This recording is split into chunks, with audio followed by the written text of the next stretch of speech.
Hi hello welcome to my channel Psy Talks. నేను మీ psychologist విశేష్.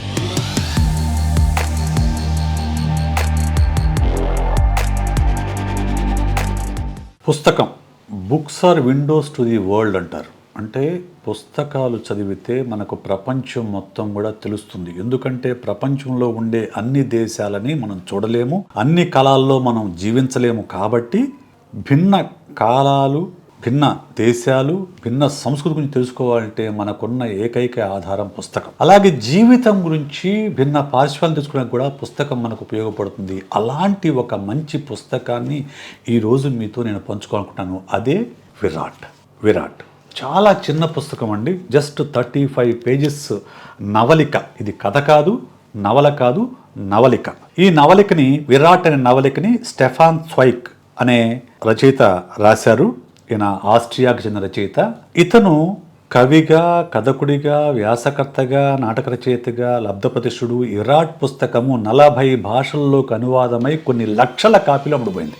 40 భాషలకు అనువాదమై. సో ఎందుకు ఇంత పాపులర్ అయిందంటే, ఈ విరాట్ పుస్తకాన్ని ఆయన భారతదేశం వచ్చి భారతీయ తత్వశాస్త్రం చదువుకొని భగవద్గీతను అధ్యయనం చేసి భగవద్గీతను సూక్తుల ఆధారంగా విరాట్ నవలిక రాశాడు. కాబట్టి ఇది చాలామందిని ఆకట్టుకుంది.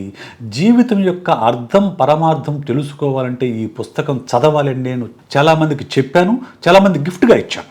చాలా చిన్న పుస్తకం, జస్ట్ 35 పేజెస్. కానీ ఇది జీవితం పట్ల ఒక సంపూర్ణమైన అవగాహనని మనకు కల్పిస్తుంది. అందుకు ఈ పుస్తకం ప్రతి ఒక్కళ్ళు తప్పనిసరిగా చదవాలి.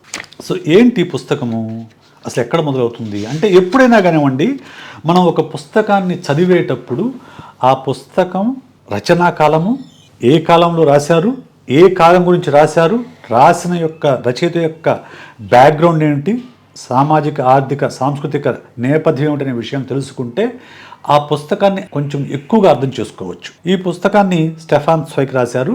మన మిత్రుడు పొనుగోటి కృష్ణారెడ్డి గారు తెలుగులోకి అనువాదం చేశారు. నాకు ఆయన చాలా మంచి మిత్రుడు. ఆయన దగ్గరే ఫస్ట్ టైం నేను 2004-5 టైంలో 20 ఏళ్ల కిందట ఆయన దగ్గర తొలిసారిగా తీసుకుని పుస్తకం చదివాను. ఆ తర్వాత చాలాసార్లు చదివాను. సో మళ్ళీ మీకు పరిచయం చేయడం కోసం మరోసారి మళ్ళా చదివాను. సో ఈ పుస్తకం నేపథ్యం ఏంటంటే, బుద్ధ భగవానుడు ఈ భూమి మీద అవతరించడానికి కొద్ది సంవత్సరాల ముందు వీరరాఘ రాజ్యంలో ఒక మహోన్నత వ్యక్తి జీవించాడు. అంటే ఈ పుస్తక యొక్క నేపథ్యం అనేది క్రీస్తు పూర్వం కాదు, బుద్ధుడి కంటే కూడా పూర్వం. అంటే బుద్ధుడే క్రీస్తు పూర్వానికి 300 సంవత్సరాలు 400 సంవత్సరాల కింద ముందు పుట్టాడంటారు. అంతకు ముందు జరిగిన చరిత్ర, అంతకు ముందు జరిగిన ఒక జీవితానికి సంబంధించిన చిత్రణ. అతని పేరు విరాట్ అనేది ఒక వ్యక్తి పేరు. అతను యోధుడు, కత్తి యుద్ధంలో అసమాన ప్రతిభాశాలి, గురు తప్పని విలుకాడు, వజ్ర సమానమైన బాహుబలుడు, అంతులేని ధైర్యశాలి, గంభీరమైన విగ్రహము, భీతి నెరుగుని చూపులు, ఇట్లా విశేషణాలతో. అంటే విరాట్ అనేవాడు ఒక మహాయోధుడు. ఓకే, ఆ విరాట్కి రాజు అంటే గౌరవం. సో ఆ రాజుగారికి ఏమైంది, రాజుగారి బావమరిదికి రాజ్యాన్ని మొత్తాన్ని ఆక్రమించాలనే దుర్బుద్ధి కలిగి మెరికల్ లాంటి యోధులంటిని లంచాచి తన వైపు తిప్పుకున్నాడు, పూజారులను లోపరుచుకున్నాడు. సో శత్రురాజులతో చెయ్యి కలిపి మొత్తానికి కోటకి ప్రమాదకర పరిస్థితి ఏర్పరిచాడు. అప్పుడు విరాట్ తన కొడుకుల్ని, స్వజనుల్ని అందరినీ కట్టగట్టుకొని సమీకరించి శత్రువుపై యుద్ధానికి బయలుదేరాడు. అవతల వైపున అసంఖ్యాకమైన శత్రుసేన ఉంది, ఇటువైపు కొంచెం తక్కువ ఉంది. కానీ విరాట్ మాత్రం మాత్రం భయపడకుండా యుద్ధం చేసి రాజుగారి బావమరిది గుడారంలోకి ప్రవేశించి అందులో వాళ్ళని చంపేశాడు. ఓకే, సో అయితే ఆ యుద్ధభూమిలో అతను చంపిన శవాలు వాటిని చూస్తూ ఉన్నప్పుడు, ఆ శవాలను చూస్తూ ముందుకు సాగిన విరాట్ చివరన పడి ఉన్న శవాన్ని చూసి నిశ్చేష్టుడయ్యాడు. ఎందుకు? విరాట్ కళ్ళు మసకలు బారాయి, శరీరం అదుపు తప్పింది, స్పృహ తప్పినంత పనైంది. ఆ శవం తన అన్న బేలంగర్ది. అతను ఒక పర్వతరాజు. ఆ విద్రోహికి యుద్ధంలో సాయపడడానికి వచ్చాడు. చీకట్లో అన్నని గుర్తించలేక విరాట్ తన సొంత అన్ననే చంపేశాడు. కొన ఊపిరి ఉందేమో అని పట్టుకొని చూశాడు, కానీ అప్పటికే ఊపిరి ఆగిపోయి ప్రాణాలు గాలిలో కలిసిపోయాయి. అప్పుడు నిజంగా దీన్ని ట్రమాటిక్ సిచ్యుయేషన్ అంటారు. అంటే మన దగ్గర బంధువులు గనక చనిపోతే ఎవరికైనా కానీ ఒక ట్రామాలోకి వెళ్ళిపోతారు. విరాట్ అలాంటి ట్రమాటిక్ సిచ్యుయేషన్లోకి వెళ్ళిపోయాడు. ఆ శవాల మధ్య తను ఒక శవంలా అనిపించింది. తనను అపరాధిలా హంతకుడిలా నిలదీస్తున్న తన అన్న చూపును తట్టుకోలేక తన దృష్టి మరోవైపుకు మళ్లించాడు. ఈ దృశ్యం మీరు గనక మనం అప్లై చేసుకుంటే మహాభారతంలో కురుక్షేత్ర యుద్ధంలో అర్జునుడు కూడా తన ముందు ఉన్న తాతలు, తండ్రులు, కొడుకులు, బావమరుదులు, మామలు ఇటువంటి బంధువులందరినీ చూసి వీళ్ల పైన నేను యుద్ధం చేయాలా, వీళ్ళందరినీ నేను చంపాలా, నిశ్చేష్టుడై నిర్వీర్యుడై అలా నుంచున్నప్పుడు యుద్ధం తప్పదు, నీ పని నువ్వు చేయని కృష్ణుడు భగవద్గీతలో బోధిస్తాడు. అటువంటి సిచ్యుయేషన్, అది యుద్ధానికి ముందు సిచ్యుయేషన్ అయితే ఇది యుద్ధం తర్వాత సిచ్యుయేషను. ఈ సిచ్యుయేషన్తో మనము అశోకుడి కళింగ యుద్ధాన్ని పోల్చొచ్చు. కళింగ యుద్ధంలో కూడా అశోకుడు అంతమందిని చంపిన తర్వాత ఆ శవాల గుట్టల్ని చూసి అతనికి జీవితం మీద విరక్తి ఒకటి అతను బుద్ధుడి అనుయాయుడిగా మారి ఆ తర్వాత బౌద్ధ ధర్మాన్ని దేశ విదేశాలకు వ్యాపింపజేశాడు. సో అలాంటి సిచ్యుయేషన్ ఇది. ఎవరికైనా కానివ్వండి, తన చేతుల్లోనే తన సొంత అన్నని చంపాను అనుకున్నప్పుడు ఎవరికైనా కానీ గుండె కరిగిపోతుంది, డీలా పడిపోతారు. అటువంటి సిచ్యుయేషన్లో విరాట్ పడిపోయాడు. పడిపోయిన తర్వాత విరాట్ యుద్ధం గెలిచారు కదా, గెలిచినా కానీ ఆ గెలుపు యొక్క ఆనందం విరాట్లో ఏమాత్రం కనిపించట్లేదు. ఎందుకంటే అన్నని చంపాననే బాధ మనసుని మెలిపెడుతూ ఉంది. సో రాజు విరాట్ని పొగుడుతూ ఉన్నాడు, నా సైన్యాన్ని, నా దేశాన్ని కాపాడిన అని చెప్పేసి విరాట్ని పొగుడుతూ ఉన్నాడు. కానీ విరాట్ మొహంలో ఆ సంతోషం ఏమాత్రం కనిపించలేదు. సో రాజు ఏమడిగా అంటే, నీకేం కావాలో కోరుకొని ఇస్తా అని చెప్పాడు. నువ్వు కోరుకుంటే అర్ధ రాజ్యం ఇవ్వడానికనే సిద్ధమే అని చెప్పాడు. ఎందుకు? తన రాజ్యం మొత్తం పోకుండా కాపాడాడు కదా, నువ్వేం కోరుకుంటావు కోరుకో, నువ్వు కోరుకుంటే అర్ధరాజ్యమే ఇస్తా అన్నాడు. అప్పుడు విరాట్ ఏమన్నా అంటే, మహారాజా ఈ ఖడ్గాన్ని తిరిగి ఖజానాకు పంపండి. ఈ యుద్ధంలో నా సొంత అన్ననే చేజేతులో చంపుకున్నాను. మా తల్లికి మేమిద్దరమే బిడ్డలం. నాతో పాటు అతన్ని పెంచింది మా అమ్మ. అతన్ని చంపేశాను. అతను నా అన్నని తెలిసాక జీవితంలో ఇక ఎప్పుడూ కత్తి పట్టనని మనస్సాక్షిగా ప్రమాణం చేశాను అని వినయంగా చెప్పాడు. శ్మశాన వైరాగ్యం అంటాం కదా, అలాంటిది, అంతకు మించిన వైరాగ్యం విరాట్లో కలిగింది. ఇక సొంత అన్ననే చంపిన ఈ చేతులతో మరెప్పుడు కత్తి పట్టకూడదు, మరెవరిని చంపకూడదు, అతను తనకు తానుగా ప్రమాణం చేసుకున్నాడు. ఆ విషయాన్నే మహారాజుతో చెప్పాడు. మహారాజుతో చెప్పి, మహారాజు అదేంటి, నువ్వు ఇంత వీరుడివి, నీ వల్ల నా రాజ్యం నిలబడింది, నువ్వు ఖడ్గం తీసుకో, నా ఆజ్ఞని మన్నించు అని చెప్పేసి ఖడ్గం తీసుకో, నా అధికార చిహ్నాన్ని గుర్రాన్ని కూడా తీసుకో అని చెప్తే, మహారాజా నా సోదరుని చంపాక నా హృదయంలో ఆలోచన రేపింది. ఇక్కడి నుంచి ఎవరిని చంపబోయినా నా సోదరుని లాంటి వాడిని చంపుతున్నానే బాధ నాలో కలుగుతుంది. ఇక నుంచి ఖడ్గం పట్టలేను, యుద్ధం చేయలేను, దయచేసి నన్ను బలవంత పెట్టొద్దు అని చెప్పాడు. చెప్తే అప్పుడు, సరే నీ కోరిక నేను మన్నిస్తున్నాను, కానీ నువ్వు నాకు సహాయంగా ఉండాలి, నువ్వు ఇట్లా పూర్తిగా మా రాజా మందిరాన్ని వదిలి వెళ్ళటాన్ని ఇష్టపడను, నువ్వు నాతో తోడుగా ఉండాలంటే నువ్వు సరే. అయితే రాజు ఏమంటా అంటే, ఇక్కడ నుంచి నువ్వు యుద్ధం చేయొద్దులే, న్యాయాధికారులపైన ప్రధాన న్యాయాధికారివై నా రాజభవనంలోనే ఉండి న్యాయ నిర్ణయం చేస్తూ ఉండు అని ఒక ప్రధాన న్యాయమూర్తికి నిర్ణయిస్తాడు. అంటే ఒక సైన్యాధిపతి కత్తి పట్టి యుద్ధం చేసి 100 మందిని చంపిన ఒక వ్యక్తిని న్యాయాధిపతిగా నియమించాడు రాజు. సో అప్పుడు అంటే విరాట్ కొత్త రూపు తీసుకున్నాడు. తీసుకున్న తర్వాత అతను తీర్పులు ఎలా చెప్పాడు అంటే, ఒక రెండు వైపు ఇరు వర్గాల వాదనలు విన్న తర్వాత ఆ రోజు తీర్పు చెప్పకుండా ఒక రోజు ఆగి ప్రశాంతంగా ఒక రోజు టైం తీసుకొని, ఓకే, తెల్లవారు నిద్రలేచి మనసు ప్రశాంతంగా ఉంచుకొని అటు ఇటు పచారులు చేస్తూ ఆలోచిస్తూ ఎలాంటి భేదభావాలు లేకుండా, ఓకే, వివక్ష లేకుండా ఆలోచించి ఆయన చల్లనీళ్ళతో స్నానం చేసి అన్నీ చేశాక అప్పుడు తీర్పు చెప్పేవాడు. తీర్పు చెప్పాక ముద్దాయిని అడిగేవాడు, నా తీర్పు సమంజసంగా ఉందా లేదా అని చెప్పేసి. అందరూ కూడా మీ తీర్పు చాలా బాగుందని ఆమోదించేవాళ్ళు. అయితే విరాట్ ఎప్పుడూ కూడా ఎవరికి మరణశిక్ష వేయలేదు. ముద్దాయి ఎంత క్రూడైనా, ఎంత కఠినత్వం, ఎందుకు, తనకి చావు అంటే ఒక రకమైన విరక్తి అనేది కలిగింది. కాబట్టి ఎవరికి మరణశిక్ష వేసిన తనకు తన అన్నే గుర్తొస్తాడు. కాబట్టి ఎప్పుడూ కూడా ఎవరికి మరణశిక్ష వేయలేదు. ఒక న్యాయాధిపతిగా అందరూ అతన్ని గౌరవిస్తూ ఉన్నారు. అతను కూడా జీవితాన్ని హ్యాపీగా నడిపిస్తున్నాడు. ఒకరోజు ఒక వ్యక్తి తీర్పు చెప్పినప్పుడు ఆ ముద్దాయి అడిగాడు, నువ్వెక్కడో న్యాయపీఠం మీద కూర్చుని ఏది నిజమో ఏది అబద్ధమో నువ్వెలా తెలుసుకుంటావు? ఇక్కడ వచ్చిన వాళ్ళు చెప్పబట్టి నీకు తెలుస్తుంది, ఓకే, ఇతరుల మాట విని నీకు ఎలా న్యాయం తెలుసుకుంటావు? అది సరే, అసలు ఆ శిక్ష ఎలా ఉంటుంది నీకు ఎలా తెలుసు? అసలు నువ్వు ఎప్పుడైనా అనుభవించావా? ఆ శిక్షను ఇప్పుడు అనుభవిస్తే అప్పుడు తెలుస్తుంది నీకు శిక్ష అనేది ఎలా ఉంటుందనేది. ఏ శిక్ష అనుభవించకుండా శిక్ష అనేది ఎలా ఉంటుందో తెలియకుండా, కారాగారం ఎలా ఉంటుందో తెలియకుండా, కారాగారంలో ఏకాంతం ఉంటే ఎలా ఉంటుందో తెలియకుండా, ఏమీ తెలియకుండా నువ్వు ప్రశాంతంగా ఒక ఉన్నతమైన స్థానంలో కూర్చుని నీకు చెప్పిన సాక్ష్యాలను బట్టి నువ్వు న్యాయం తీర్పిస్తున్నావు, నీ తీర్పు ఎంతవరకు న్యాయమని చెప్పేసి ప్రశ్నిస్తే సో అప్పుడు అడిగాడు, నీకేమైనా కొంత దయ చూపిస్తానంటే, నీ దయ నాకు అక్కర్లేదు, ఒక్క క్షణంలో నా నుంచి నా జీవితాన్ని నువ్వు హరిస్తున్న దానితో పోలిస్తే నువ్వు చూపగలిగే దయ ఏ పాటిది? ఓ న్యాయమూర్తి, ఏ ప్రమాణాలతో నువ్వు న్యాయం నిర్ణయిస్తున్నావో ఆ ప్రమాణాలకు ప్రమాణం ఏమిటి, కొలబద్ద ఏమిటి? కొడా దెబ్బని శిక్షగా విధించావు, కొడా దెబ్బ ఎలా ఉంటుంది నీకు తెలుసా? ఎప్పుడైనా కొడా దెబ్బ తిన్నావా అని ఇలాగా భూగృహం ఎలా ఉంటుంది తెలుసా, చెరసాల ఎలా ఉంటుంది తెలుసా అని చెప్పేసి అది ప్రశ్నలు వేశాడు. ఆ ప్రశ్నలు విరాట్లో ఆలోచన రేకెత్తించాయి. అయిపోయింది, అతను వెళ్ళిపోయాడు, ముద్దాయి వెళ్ళిపోయాడు. కానీ ఆ ప్రశ్నలు విరాట్ మనసుని వదలలేదు. విరాట్ మనసులో అవి గిగ్గిరాలు తిరుగుతూనే తిరుగుతున్న రాజు దగ్గరికి వెళ్ళి నాకు 4 రోజులు సెలవు ఇప్పించని అడిగాడు. ఎందుకంటే ఇవి అతని కుదురుగా కూర్చొనివ్వడంలా. ఓకే, సో 6 సంవత్సరాల నుంచి తమరి పేరు మీద నేను నిర్ణయం చేస్తూ వచ్చాను. నేను సరైన నిర్ణయాలు చేశాను లేదు నాకు తెలియదు.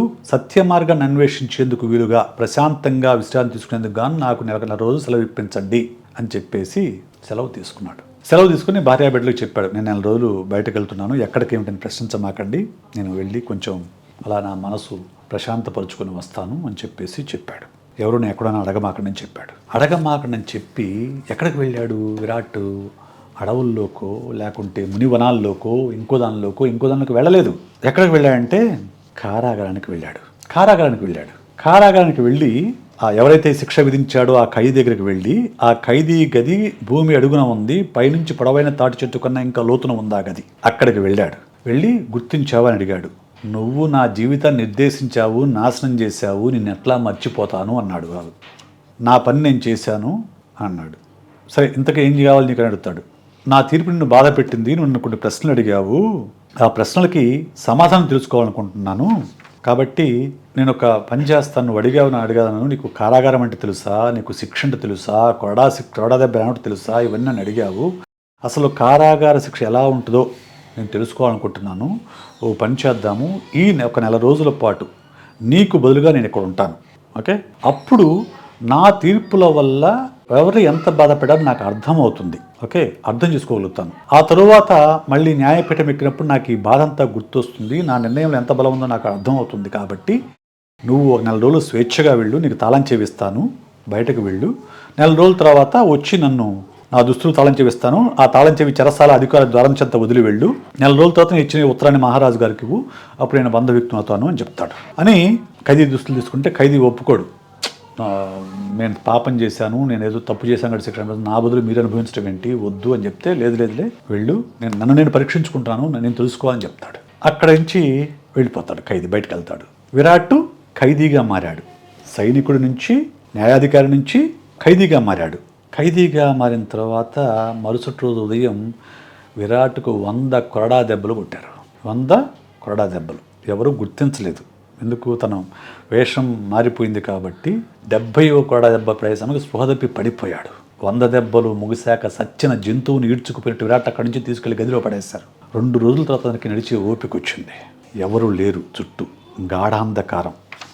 సో అప్పుడు ఆ గాఢాంధకారంలో ఒక్కడే కూర్చుంటే జీవితంలో అప్పుడప్పుడు శకలాలుగా వచ్చిన అనుభవాలన్నీ కూడా ఒక్కసారిగా సాక్షాత్కరించట్లేనిది. ఓకే, ఈ అంధకారంలో ఏకాంతంలో తను మర్చిపోయి వివిధ రూపాల్లో విశ్వమంతా వ్యాపించి ఉన్న పరమాత్మ విశ్వరూపం లోతుగా అర్థం చేసుకోసాగాడు. ఓకే, భయమైంది. ఎప్పుడైనా కానివ్వండి, ఎందుకు పూర్వకాలంలో మునులు ఎందుకు తపస్సు చేసేవాళ్ళు అందరికీ దూరంగా అడవుల్లో అని అంటే, ఎప్పుడైతే మన చుట్టూ బంధాలు, మన చుట్టూ సెన్సేషన్స్ ఉంటాయో, అంటే చుట్టూ రకరకాల వస్తువులు మన కంటిని ఆకర్షిస్తూ ఉంటాయో, వాటి వెంట కన్ను పోతుంది, కన్ను వెళ్ళిన వెంట మనసు పోతుంది, వాటిలో మనం నిమగ్నమై ఉంటాం. వీటన్నిటికి దూరంగా ఉన్నప్పుడు ఏమవుతుందంటే, మన చుట్టూ ఉన్న సెన్సరీ ఇన్పుట్స్ తగ్గినప్పుడు మనము ఇన్సైడ్ చూడటం మొదలు పెడతాము, లోపలకు చూసుకుంటాము. లోపలకు చూసుకున్నప్పుడు అంతర్దృష్టి వల్ల, ఇన్సైట్ వల్ల మనకు కొత్త సత్యం ఆవిష్కృతం అవుతుంది. అందువలనే పాతకాలంలో మునులు తపస్సు చేసిన, ఈ రోజుల్లో మనం ల్యాబొరేటరీస్లో సైంటిస్టులు చేసేది కూడా తపస్సులు అంటే దాన్ని ఫ్లో స్టేట్ అంటారు, ఆధునికంగా ఫ్లో స్టేట్ అంటారు. సో ఇటువంటి ఫ్లో స్టేట్లో ఉన్నప్పుడు మనకు మన కాన్షియస్నెస్తో సంబంధం ఏర్పడి మనకు తెలియని కొత్త సత్యం ఏర్పడుతుంది, తెలుస్తుంది. అదే విరాట్కు కూడా జ్ఞానోదయం అయిందంటారు, ఆత్మ సాక్షాత్కారము, జ్ఞానోదయం అయిందంటారు కదా, అవన్నీ ఇలాంటివే. అక్కడ ఈ జైల్లో ఒంటరిగా ఖైదీగా ఉన్నప్పుడు, ఎవరితోనూ సంపర్కం లేకుండా ఉన్నప్పుడు, ఎవరు మాట్లాడినప్పుడు ఆ చీకటిలో తనకు సత్యం అనేది మరింత స్పష్టంగా తెలిసింది. చీకటిలో తన స్వభావానికి తెలియని ఒంటరితనంలో మానవ సంబంధాలు దూరంగా ఉండటంతో ఆయన అనంత రూపాలు కలిగిన దివ్యత్వం యొక్క శక్తి ఏమిటో మరింత బాగా తెలుసుకోగలిగాడు. తాను చేపట్టిన ఖైదీ జీవితం ఆయనకు ఆనందదాయకంగా అనిపించింది. ఖైదీ జీవితం ఆనందదాయకంగా అనిపించింది. అండర్లైన్ చేసుకోండి, గుర్తుంచుకోండి. దివ్య జ్ఞానానికి సంబంధించిన శాశ్వత చైతన్యం ముందు పాపాలు, పరిహారాలు, పశ్చాత్తాపాలు, ఊహాకల్పితాలు, స్వాప్నిక దృశ్యాలు అనిపించింది. అంటే ఎప్పుడైతే నీకు జీవితం యొక్క సత్యం ఆవిష్కృతమైందో అప్పుడు నీకు తప్పులు, పాపాలు, లోపాలు అన్నీ కూడా చిన్న చిన్న విషయాలు కనిపిస్తాయి. దీన్నే మేము సైకాలజీలో 5th పొజిషన్ అంటాం. అంటే హయ్యర్ పొజిషన్కి వెళ్ళి చూసినప్పుడు జీవితం అంతా గాలి బుడగల్లాగా అనిపిస్తుంటారు. ఇటువంటి జ్ఞానం అతనికి వచ్చింది. తర్వాత కొన్ని రోజుల తర్వాత అతనికి మళ్ళీ బతకాలనే కోరికొచ్చి ఎప్పుడైతే వచ్చిందో, మళ్ళీ ఈ జైలు నుంచి తప్పించుకోవాలని అని వచ్చిందో, అప్పుడు మళ్ళీ ఆ ఐహిక ప్రపంచం, ఈతి బాధలు అవన్నీ కూడా అంటుకోవటం మొదలయ్యాయి. రైట్. 18వ రోజు పౌర్ణమి వచ్చేదాకా విరాట్ జీవితం భయంకరంగా గడిచింది. ఆహార పానీయాలు సరిగ్గా తీసుకోలేకపోయాడు.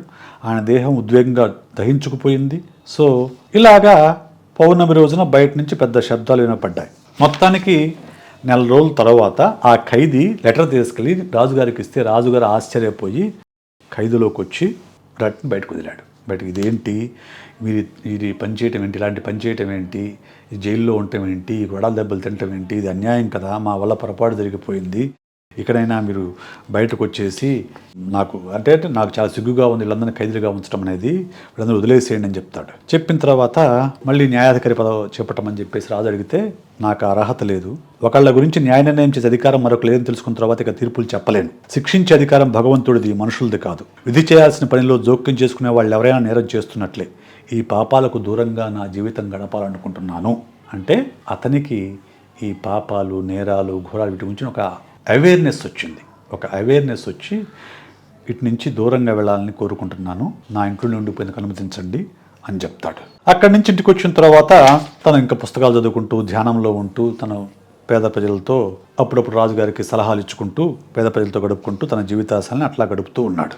అలా గడుస్తున్న జీవితానికి ఏమైంది, మళ్ళా ఎప్పుడైతే ఆ జైల్లో ఉండిచ్చాడో ఆయనకు ఒక సాక్షాత్గా జీవితం అవగాహన ఏర్పడిన తర్వాత అసలు ఒకరినొకరు ఎందుకు చంపుకుంటారు, ఇంత ఈర్ష్యాసూలు ఎందుకు, ఇటువంటి ఈ కోరికలు ఎందుకు, ఇవన్నీ కూడా ఆయనకు చాలా ఆశ్చర్యకరంగా అనిపిస్తూ ఉన్నాయి. అయితే ఒకరోజు తన ఇంట్లో తన కుమారుడు బానిసని కొరడాతో కొడుతున్నాడు, నీళ్లు సరిగ్గా తీసుకురాలని చెప్పేసి.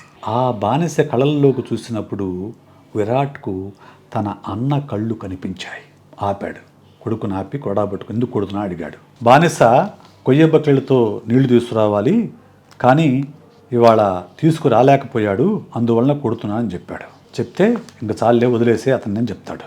ఓకే, అంటే జైలు నుంచి వచ్చిన తర్వాత మొదటిసారి తను ఇతరుల విషయంలో జోక్యం చేసుకుని తీర్పు ఇచ్చాడు. సో ఆ రోజు రాత్రి నిద్ర పట్టలేదు. తన కొడుకులు బానిస పట్ల ఎంత అన్యాయంగా ప్రవర్తించాలని పదే పదే తను ప్రశ్నించుకున్నాడు. మర్నాడు ఆ విషయంలో కొడుకులతో తనకు ఘర్షణ జరుగుతుంది. కొడుకులు ఏమంటారంటే అతన్ని బానిస వదిలేయమంటాడు. ఎందుకు వదిలేయాలి, అసలు ప్రపంచం మొత్తం కూడా బలప్రయోగంలో జరుగుతుంది, సో అందరూ ఒకరి మీద ఒకరు ఆధారపడుతూనే ఉంటారు, శాసించేవాడు ఇతరుల స్వప్నం అనుసరించి నిజమే, కానీ ఇవన్నీ కూడా గొడవ పడిన తర్వాత మీ జీవితం మీది, నా జీవితం మాది, మీలాగా ఉండమని మంది కొడుకుతారు అని చెప్పేసి కొడుకులు ప్రశ్నిస్తారు. ప్రశ్నించిన తర్వాత నిజమే అనిపిస్తుంది అతనికి. సరే మీ ఇష్టం అని చెప్పేసి అతను కుటుంబాన్ని కూడా వదిలేసి అడవుల్లోకి వెళ్ళిపోతాడు. అడవిలోకి వచ్చాక ఆయన మరొక మనిషి మాట వినలేదు, ఏకాగ్రంగా ఉన్నాడు. కొంతకాలం ఆయన వల్ల ప్రమాదం ఏం చేస్తుందా, పక్షులు కూడా వచ్చి ఆయనతో పాటు జీవించసాగాయి. ఓకే, సో కొంతకాలం తర్వాత ఒక వేటగాడు ఆయన చూసి ఒక మహాత్ముడు చూసినట్టు ఫీల్ అయ్యాడు. ఎందుకు, ఆయన ఎవరితోనూ సంబంధం లేకుండా తన జీవితం అడవిలో అలా గడుపుతేస్తూ ఉన్నాడు. అదే ఆయన దగ్గర పశువులు మానవ భాషలో మాట్లాడతాయి, పాదాల కింద పుష్పాలు వికసిస్తాయి, ఆయన పెదాలతో నక్షత్రాలు తెంపగలడు, ఇట్లా ఏదోదో జరుగుతూ ఉంటే మనకు తెలుసు కదా. అది చూసి ఊర్లోకి వచ్చిన తర్వాత రాజుగారి పరివారంగా ఆయన దగ్గరికి వెళ్తాడు. విరాట్ చూసి, మీరు పరిపూర్ణ మానవుడిగా రూపొందుతున్న క్రమాన్ని అనేక సంవత్సరాల నుంచి నేను గమనిస్తున్నాను. మీలోని అసాధారణ అద్భుత ధర్మ ప్రాణత్వాన్ని సందర్శించుకోవడానికి వచ్చాను. మహోన్నత వ్యక్తి ఎలా జీవిస్తాడో నేను కూడా నేర్చుకుంటానంటాడు. ఆయన విరాట్ ఏం చెప్తా అంటే, ఏకాంతవాసం చేసేవాడు తనకు తాను తప్ప ఇతరులకేం బోధించలేడు. నేను చేస్తున్న పని వివేకమైందో కాదో నాకు తెలియదు. ఇప్పుడు నేను అనుభవిస్తున్న ఆనందమో కాదో కూడా నాకు తెలియదు.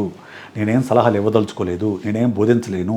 ఆత్మజ్ఞానానికి ప్రపంచజ్ఞానానికి చాలా తేడా ఉంది. ఆత్మజ్ఞానానికి ప్రపంచజ్ఞానానికి చాలా తేడా ఉంది.